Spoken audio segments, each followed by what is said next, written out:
સસ્તી રાણા શું કરો છો તમે? હું નિવૃત્ત શિક્ષક છું ક્યારે નિવૃત્ત થયા? 2024માં.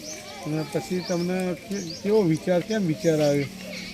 બાળકોને સતત મોબાઈલમાં વ્યસ્ત રહેતા જોઈ અને અમને એમ થયું કે આ બાળકોને મોબાઈલમાંથી દૂર કરીને મેદાન ઉપર લાવવા, એ વિચાર સાથે હું અને સનાજી ઠાકોર બે એમના આ ખેતરમાં પોતાની ખેતીલાયક જમીન એમને સોંપી અમને, અને એમાં અમે આ બાળકો વધારેમાં વધારે મોબાઈલથી દૂર રહી અને રમતના મેદાન ઉપર રહે.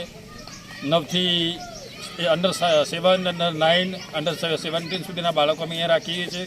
નિઃશુલ્ક આ બાળકોને સ્પોર્ટ હોસ્ટેલ માટે તૈયાર કરીએ છીએ. ખેલ મહાકુંભની વિવિધ સ્પર્ધાઓમાં એમને એથ્લેટિક, વોલીબોલ, ખોખોમાં તૈયાર કરીએ છીએ અને જિલ્લા અને રાજકક્ષા સુધી અમે એક સારી સ્પર્ધામાં મેળવી. આપણે ક્યારથી ચાલુ કર્યું? આ 2018થી આ કામ અમે શરૂ કરેલું છે. અને ખાસ કરીને આપણે જે આ જગ્યા છે એને સ્પોર્ટ માટે તૈયાર કરવા માટે કેવી મહેનત કરવી પડી? આ ખેતીલાયક જગ્યા હશે અને છતાંય સાહેબે પોતાના ઉદાર મનથી આ જગ્યા અમને 2 વીઘા જેટલી જમીન મેં આખી રમવા માટે આપી છે બાળકોના. અને આ મેદાન તૈયાર કરવામાં શ્રી સનાજી, શ્રી હસીબજી ઠાકોર, બીજા મહેન્દ્રસિંહ ઠાકોર, આ મિત્રોએ મળી અને આ મેદાન અમે તૈયાર કર્યા. મેદાન કરવાનું? આ મેદાન બનાવવામાં અમને લગભગ 6-7 મહિના થયેલા.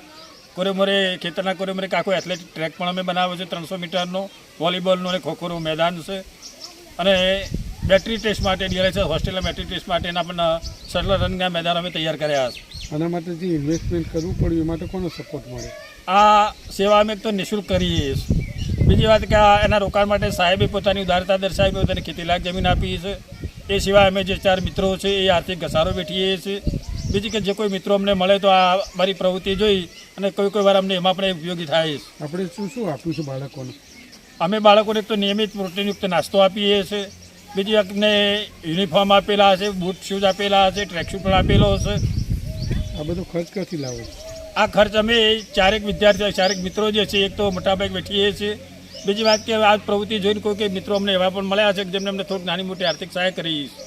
અને આના કારણે જે બાળકોના માતા પિતા કરે એમના પર શું, એમનો કેવો રિસ્પોન્સ મળે? શરૂઆતના વર્ષોમાં વાલીઓ તરફથી એમને બહુ સારો એવો પ્રતિસાદ ન મળેલો, પણ જેમ જેમ આ પ્રવૃત્તિની સમજ એમને આવીને બાળકો સફળ થતા ગયા એમ વાલીઓ અમારી આ વાતને ટેકો આપતા થયા. ખાસ કરીને કેવું સપનું જોઈ રહ્યા છો તમે? અમે અમારા બાળકોને 2036માં યોજાનાર ઓલિમ્પિક સુધી દોરી જવા માગીએ. અને અત્યારે મેદાની રમતો પૂરી થઈ ગઈ છે, મોબાઈલ બહુ લોકોએ જીવન બરબાદ કર્યા છે, તે બાબતે શું વાત કરો? મોબાઈલની જે અસરો સમાજમાં વ્યાપક રીતે જોવા મળી અને એ અસરોમાંથી બાળકને બહાર લાવી અને મેદાન ઉપર રાખવું, એનામાં એક સારા સંસ્કાર આવે, એની તંદુરસ્તી જળવાય સારી અને પોતાનો વિકાસ કરે, એ અમારો હેતુ રહ્યો છે. અત્યારે બાળકોમાં કેવો બદલાવ આવ્યો? બાળકો સતત મોબાઈલથી દૂર રહ્યા છે. બીજી વાત કે સૌથી મોટું દૂષણ જંક ફૂડનું છે. બાળકો એનાથી પણ દૂર રહ્યા છે. ગેરવાલીઓને મોબાઈલ માટે આગ્રહ કરતા નથી અને અમારી વાતને માને છે અને આ બાબતથી વાલીઓ પણ ખુશ રહ્યા છે.